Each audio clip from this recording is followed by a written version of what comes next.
La gestation commence lorsque les ovules de la femelle sont fécondés par les spermatozoïdes du mâle. Cette fécondation forme un œuf dont la moitié de son héritage provient des chromosomes du père et l'autre moitié de ceux de la mère.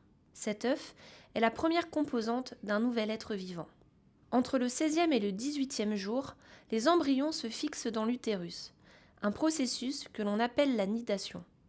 Une fois fixés à la paroi de l'utérus, les embryons sont enveloppés d'une membrane protectrice qui leur fournira un apport constant en nutriments essentiels.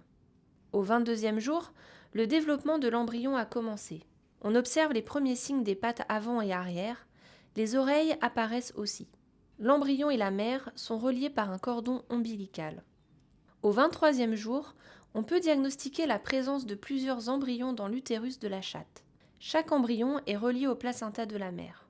Tout comme pour le développement de jumeaux fraternels chez l'être humain, chaque chaton à naître développera sa propre membrane protectrice.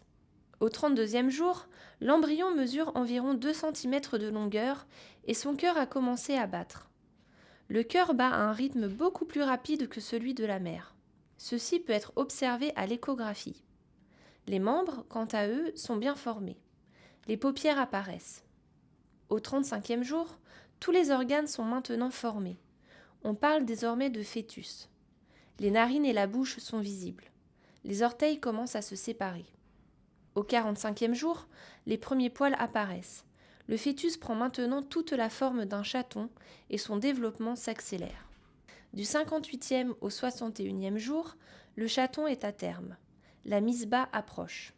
Lors de la mise bas, chez environ 60% des chatons, la tête et les pattes avant se présentent en premier de façon naturelle. Pour 40% d'entre eux, ce sont les pattes arrière qui se présentent en premier. À ne pas confondre avec la présentation par le siège chez l'humain. Dans ce cas-ci, il s'agit d'une position normale chez le chat.